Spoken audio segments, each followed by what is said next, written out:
Berlatar di sebuah rumah, di sini ada Hamdan yang sedang diganggu oleh sesuatu. Lalu karena tahu nyawanya sedang terancam, dia menuliskan sesuatu di sebuah kain. Lalu kemudian iblis itu pun datang menemuinya. Dia pun mencoba untuk melarikan diri dengan meloncat dari jendela. Namun ternyata di luar sudah ada orang yang sedang memegang golok. Lalu Hamdan pun dipukul punuknya oleh orang bertopeng tersebut. Hamdan pun dengan kesakitan berlari masuk lagi ke rumahnya dan dia membacakan sebuah mantra. Namun iblis itu pun tetap menyiksa. Dan inilah film Kultus Iblis. Di adegan ini kita diperlihatkan dengan dua anak kembar dari Hamdan. Mereka adalah Raka dan Naya. Mereka di sini baru pulang dari kampus. Mereka awalnya biasa saja saat mereka masuk ke rumahnya. Namun Naya melihat ada darah di lantainya dan rumahnya sangat berantakan. Naya pun mencari-cari ayahnya itu, namun nihil, dia tidak menemukannya. Hingga Raka menemukan ayah mereka ada di dalam gudang. Lalu Hamdan pun mendengkur dan wajahnya tiba-tiba mengeluarkan asap, seakan-akan seperti sedang mendidih, dan dia memuntahkan ususnya di depan dua anaknya. Mereka yang melihat itu sangat ketakutan dan kebingungan sebenarnya apa yang terjadi dengan ayah mereka. Namun di tangan Hamdan ada sebuah jimat yang sedang dipegangnya. Lalu Ustadz dan para warga pun datang ke sana untuk mengurus jasadnya Pak Hamdan. Dan mereka yang melihat itu mengira kalau Hamdan adalah penganut ilmu hitam karena kematiannya itu sangat tidak masuk akal. Setelah dimandikan, mereka pun akhirnya selesai mengkafani ayahnya. Dan cuaca di sana sedang buruk karena hujan, jadi Pak RT meminta maaf kepada Raka kalau bapaknya tidak bisa dimakamkan pada malam itu juga karena area pemakaman pasti akan banjir. Lebih baik besok pagi saja mereka menguburkannya. Raka sangat kasihan saat melihat jenazah ayahnya seperti itu. Namun mau gimana lagi, keadaan sangat tidak memungkinkan. Lalu para warga pun pulang dari rumah duka dan Raka di sini merasa aneh. Kenapa ayah mereka memegang jimat itu saat dia meninggal? Jangan-jangan benar kalau ayah mereka itu mempunyai ilmu hitam. Namun Naya lebih percaya kepada ayahnya. Dia tidak percaya kalau ayah mereka seperti itu. Lalu tiba-tiba listrik pun mati dan Raka masuk ke kamar ayahnya. Dan di sana Raka menemukan foto keluarga ayahnya, sebuah kalung jimat dan tulisan di kain, "Temui Kimang." Di tempat lain, saat Naya sedang menutup jendela, dia melihat ayahnya sedang berdiri di belakangnya. Namun saat Naya cek, ternyata ayahnya masih terbaring di sana. Lalu setelah itu mereka melihat iblis yang sedang menumpai tubuh ayahnya. Dan secara tiba-tiba jasad ayahnya itu menghilang secara misterius. Mereka pun terkejut dengan keanehan itu. Bagaimana bisa hal seperti itu bisa terjadi? Lalu Raka pun memberitahu kalau dia tadi menemukan jimat dan foto keluarga ayahnya. Ternyata mereka selama ini tidak tahu asal-usul mereka itu dari mana. Mereka tidak pernah tahu siapa ibu mereka dan siapa kakek nenek mereka. Kenapa ayah mereka menyembunyikan itu? Pasti ada sesuatu yang disembunyikan oleh ayah mereka. Dan foto itu adalah satu-satunya petunjuk yang mereka miliki. Dan di belakang foto itu ada sebuah alamat yang tercantum. Dan mau tidak mau mereka harus datang ke alamat itu kalau mereka ingin tahu sebenarnya apa yang terjadi. Sampai-sampai jasad ayah mereka menghilang begitu saja. Dan singkatnya mereka pun datang ke desa tersebut yang letaknya sangat jauh sekali dari rumah mereka. Mereka melakukan itu demi ingin tahu siapa ayah mereka sebenarnya. Di sana mereka kebingungan mau gimana lagi. Hingga Naya melihat seseorang yang sedang membawa kelapa. Naya berniat mau bertanya. Namun anehnya orang itu balik lagi seakan-akan menjauh dari Naya. Dan Naya pun keanehan dengan tingkah orang itu. Lalu mereka pun menemukan jalan menuju desa Rangu, desa yang mereka cari-cari. Mereka pun berjalan menuju desa itu dan di perjalanan mereka melihat seorang perempuan. Dan mereka pun bertanya tentang desa Rangu. Awalnya perempuan itu nggak mau menjawab. Namun pas mereka menanyakan rumah Rajima, orang itu pun mengantarkan mereka berdua karena dia tinggal satu desa dengan Mbah Jimah. Di jalan tiba-tiba Naya disamperi orang lusuh dan orang itu meludahi Naya. Setelah kejadian itu Naya langsung mengajak Raka untuk pulang, namun orang itu mengatakan kalau tujuan mereka itu sudah dekat. Singkatnya mereka pun sampai di desa itu. Setelah sampai di rumah Mbah Cimah, mereka pun berkenalan dan nama dari orang itu adalah Ayu. Kemudian Raka dan Naya pun bertemu dengan Mbah Cimah. Raka akhirnya menunjukkan foto keluarga ayahnya dan ternyata Mbah Cimah itu adalah nenek mereka. Mereka sangat senang akhirnya bisa bertemu langsung dengan nenek mereka. Mbah Cimah mengatakan kalau Hamdan itu memang anaknya, tapi itu dulu. Sekarang dia bukan anaknya lagi karena Hamdan memilih jalan yang berbeda dengan Mbah Cimah.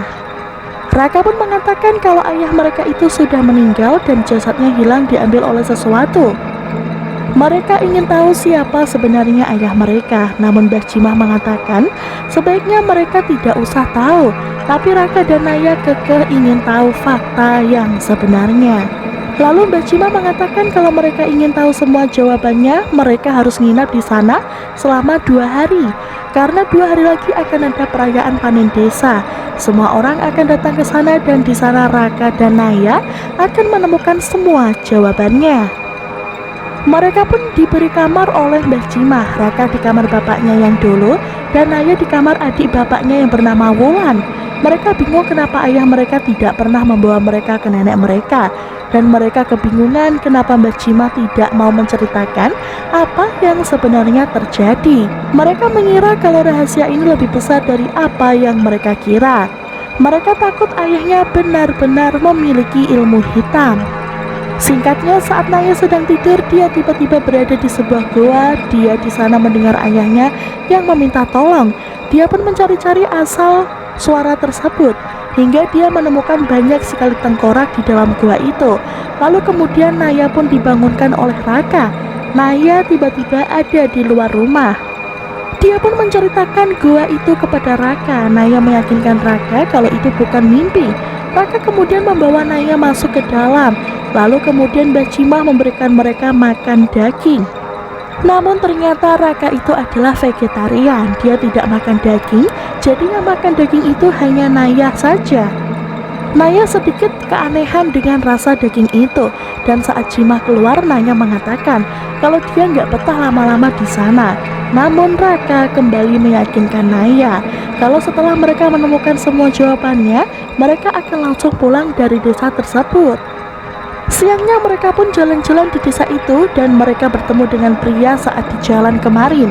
Namun pria itu langsung pergi dari mereka dan mengatakan kalau mereka lebih baik pergi dari desa itu sebelum semuanya terlambat.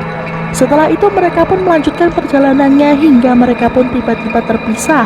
Naya mencari-cari Raka dan Raka juga mencari-cari Naya. Raka tiba-tiba ada di gua yang sebelumnya pernah Naya ceritakan. Hingga Raka pun masuk ke dalam sana dan dia menemukan kepala bayi yang terputus. Lalu kemudian Raka pun dirontok oleh iblis yang pernah merontok ayahnya. Di tempat lain Naya yang sedang mencari Raka, dia akhirnya tiba di rumahnya Ayu. Naya di sini berniat untuk meminta bantuan Ayu, namun Naya malah melihat Ayu sedang mencincang daging bayi manusia yang baru lahir. Naya yang melihat itu tentu sangat terkejut dan ketakutan.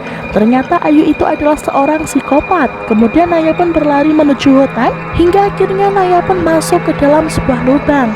Naya kemudian berteriak meminta tolong dan berusaha untuk naik lagi dari lubang itu.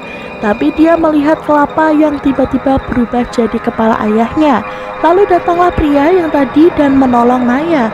Naya pun meminta tolong untuk mencari Raka, namun dia mengatakan kalau Raka itu aman. Setiap orang yang hilang dari desa itu pasti akan kembali ke rumah Mbah Cimah. Ternyata pria itu bernama Sugeng, dan Sugeng mengatakan kalau mereka harus segera pergi dari desa itu, dan kalau mau Naya harus menemui Sugeng jam 3 subuh di gerbang desa. Sugeng juga mengatakan kalau semua ini harus diakhiri. Singkatnya Naya pun akhirnya pulang ke rumah Mbah Cimah dan ternyata Raka sudah ada di sana. Namun anehnya sifat Raka di sini sangat dingin dan Naya keanehan saat lihat Raka ternyata lagi makan daging. Raka sangat lahap memakannya Dan saat Naya makan daging itu, tiba-tiba ada Ayu datang ke sana untuk mengantarkan daging kepada Mbah Cimah. Naya pun akhirnya sadar kalau ternyata daging yang dia makan itu adalah daging bayi manusia. Naya pun meminta izin untuk tidur duluan, dan di kamar Naya memuntahkan semuanya yang dia makan. Lalu karena muak, Naya pun beres-beres untuk pergi dari desa itu. Namun sebelum itu, dia harus membangunkan Raka terlebih dahulu. Namun Raka tidak bangun-bangun hingga Naya melihat Mbah Cimah sedang melakukan sebuah ritual. Lalu setelah itu Mbah Cimah masuk ke kamarnya Raka. Ternyata di sana Mbah Cimah dan Raka melakukan perbuatan yang haram. Naya yang melihat itu tidak bisa berbuat apa-apa selain melihat dan menyaksikan kejadian laknat tersebut. Dia sangat tidak percaya atas apa yang dia lihat. Lalu di rumah Naya mendengar sesuatu di luar, dan itu adalah Raka yang tengah memakan ayam hidup-hidup. Mbah Cimah pun datang dan membawa Raka kembali ke dalam rumah. Kemudian Mbah Cimah mengatakan kalau ini semua adalah gara-gara bapak mereka. Mereka sedang diincar oleh sesuatu. Hamdan itu adalah penganut ilmu hitam. Dulu Hamdan melakukan ritual yang sangat berbahaya, dan atas ritual itu semua warga di desa kena kutukannya. Setiap bayi yang lahir di desa itu harus dibunuh agar desa itu aman dari iblis itu. Dan iblis itu sekarang sedang mengincar mereka, dan kalau mereka pulang, iblis itu pun juga akan mengikuti mereka. Mbah Cimah memaksa mereka untuk menghadiri acara besok sore supaya mereka terbebas dari gangguan iblis. Singkat cerita, besoknya mereka pun akan menghadiri acara tersebut, dan acara itu berada di goa. Goa yang pernah Naya dan Raka kunjungi saat mereka masuk ke dalam. Ternyata di dalam juga sudah banyak orang, dan Naya bertanya kenapa ada golok di sana, dan Mbah Cimah mengatakan golok itu untuk lehermu, dan terkuaklah fakta bahwa ternyata mereka semua adalah penyembah iblis. Raka dan Naya di sini akan dijadikan tumbal mereka, dan ternyata ayah mereka pada waktu itu dibunuh oleh salah satu dari mereka, dan dia menaruh sebuah foto di kamarnya Hamdan agar mereka berdua datang ke sana. Ternyata itu hanyalah rencana mereka untuk memancing mereka berdua. Kemudian Naya dibawa ke sebuah rumah dan dikurung di rumah itu, sedangkan Raka akan menjadi tumbal pertama dan mempersembahkan dia kepada iblis.